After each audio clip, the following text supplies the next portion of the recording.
Happy Victoria Day. Today, Canada is commemorating Victoria Day. It is one of the state holidays. And also, I prepared a short video on Canadian history with the topic, a defining moment of Canadian history. I have a YouTube channel. It is known as the Marcos Educational Channel. In my channel, usually I speak in Amharic language, but sometimes also I give some information in English. Today, I'm very happy to talk on how Canada was founded and how Canada started and developed. But usually today, in my short video, I'm going to talk only about the beginning of Canada foundation. So it is important. So because I give some information on a different topic, including Canadian legal system, on COVID-19 emergency situation, and then some immigration issue, and then some historical issue. If you like my video, please subscribe my video and share it. And if you like also, you can share with other people. This video also have some information which can help you also to do your citizenship test. So the citizenship test Discover Canada, it comes from Discover Canada, and it covers Canadian history, Canadian geography, how Canadian responsibilities, right and responsibilities of Canadian citizens. It talk about how government is built in Canada, the Canadian government system, the Canadian branch of government, the level of government, about the Queen, importance of the Queen, about the Prime Minister's role in the federal level. And then it talks also about Canadian symbols, important symbols. It talk about discoveries of Canada, and also talk about modern day Canada. So this video also gives some information about for those who have a citizenship test preparation. Today is Victoria Day. So who is Queen Victoria? Queen Victoria reigned in British monarchy in the United Kingdom from 1831 to 1837 to 1901. So she was a queen of Great Britain, British Empire, from 1837 to 1901. And when she became a queen, she was only 18 years old. And she started ruling by the help of her mother, because her father died suddenly and also her uncle died. So she became a queen because she was in the first line of higher the kingdom. And then she ruled also at that time, it is said, or she ruled also India from 1877 to 1901.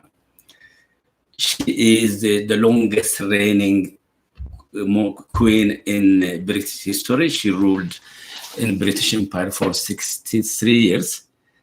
And there are some interesting about Queen Victoria, which I read from her biography.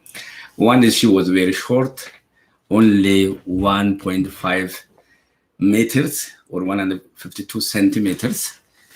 And she survived also more than 8 assassination attempts. And also, as we know, her legacy remained in the globe because there are many places named after Queen Victoria. We have some cities, for example, in Canada, we have Victoria in BC. It is named after Queen Victoria. And then some places, some lakes also in the world are named after Queen Victoria. In Ethiopia, we have also Victoria Lake, which is also close to Dilla city. And then it is called also Abaya Lake. And it's known as also Victoria Lake, Lake Victoria, second biggest lake in Ethiopia.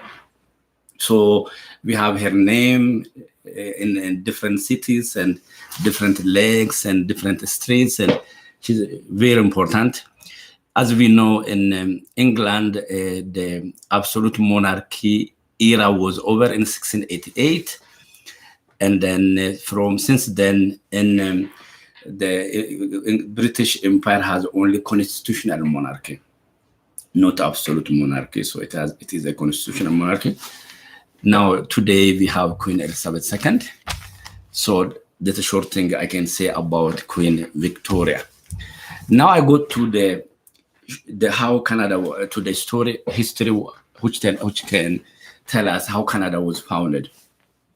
The first European settlers came to Canada in 1600 from British settlers and French settlers. They came in 1600. And then at that time, France and England both were European powers. They were struggling to be superpower. So in 1758, there was a battle between France and England in the place known as Camp Abraham, or in the Plains of Abraham. In this war, England won the battle, and England started conquering the whole Canada. And then, so this way, France also became Napoleon Bonaparte lost the war in England, so England won, the British troop won Napoleon the Great. So here they made another war in Canada in 1758 in the Plains of Abraham, and after that battle, Britain controlled also the French settlers.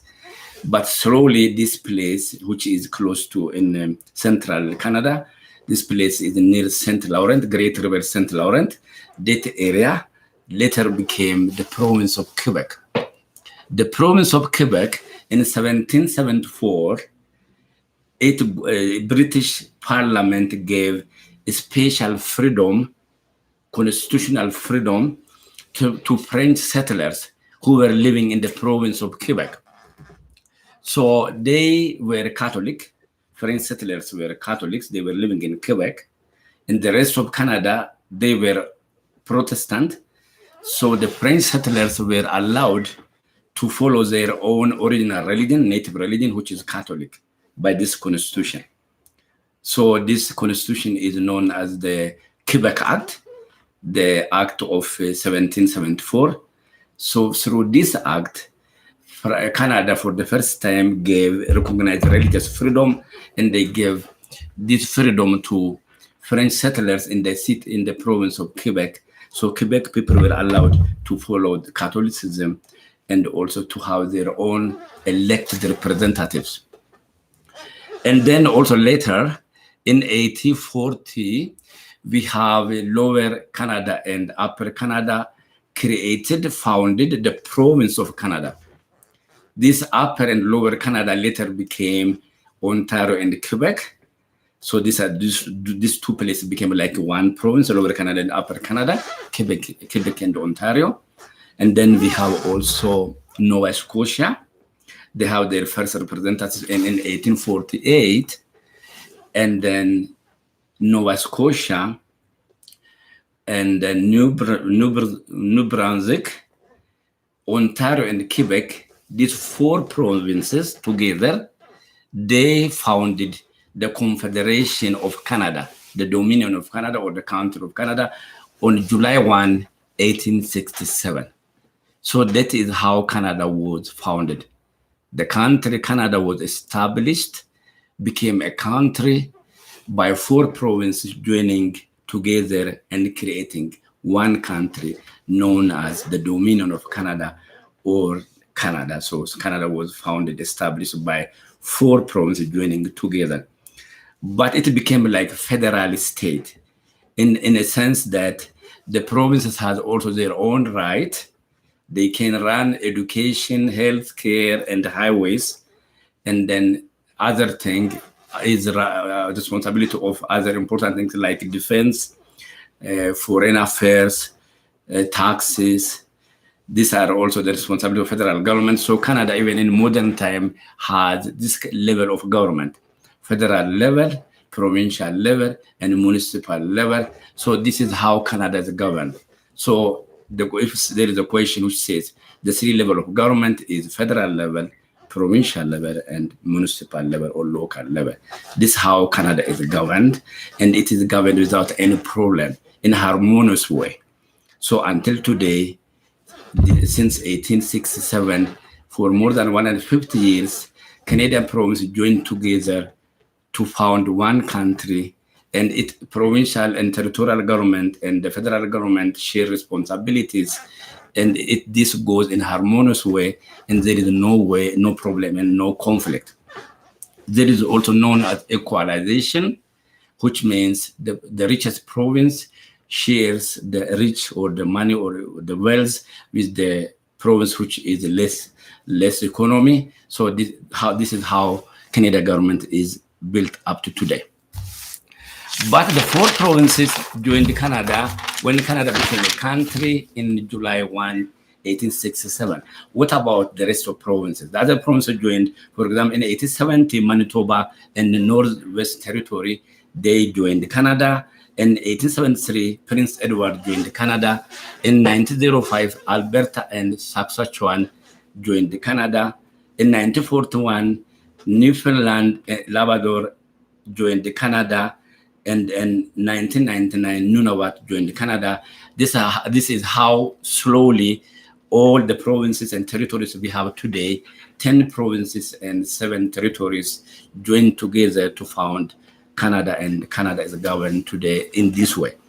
Canada is an interesting country, not only because it is a federal government which had autonomous provinces and territory joined together to form one country in a harmonious way, but it's also interesting because Canada is built by immigration. First, the most important civilization which built Canada is French civilization and British civilization and the Aboriginal civilization, without any questions. But then also we have other civilization or other cultures which built Canada, like Chinese, Japanese, Italians, Germans, and all other people which exist today. There is a diversity and multiculturalism in Canada, and it is a free country. And also all cultures and all provinces, they enjoy freedom and equality, and this makes Canada one of the best places to live in the world, one of the best place to live in the world, because of it is inclusive and it's multicultural place, and it's built by everyone together. So this is what we can talk today, and also there are other things I just want in a short way, and then there is also another very important history in the history of Canada, in defining moment of Canadian history, that is the War of 1812. In 1812, United States invaded Canada, hoping to make part of its territory. But the British troop, because Canada was a British colony in 1812, so the British troops, together with French, English, and Aboriginal people, together they fought fierce battle with the United States, and then finally the independence of Canada was safeguarded by the heroic battle of British troops and Canadian soldiers who fought together for the independence of Canada. And then that time, what happened is the Canadian troops with British troops, they burned the White House, and the United States also burned the Parliament building in Ottawa. But after 1814, there was no war between US and Canada and the US have one of the longest and undefended borders in the world, and it is a great trade partner and a great neighbor. Canada and US have a great good relationship since that war.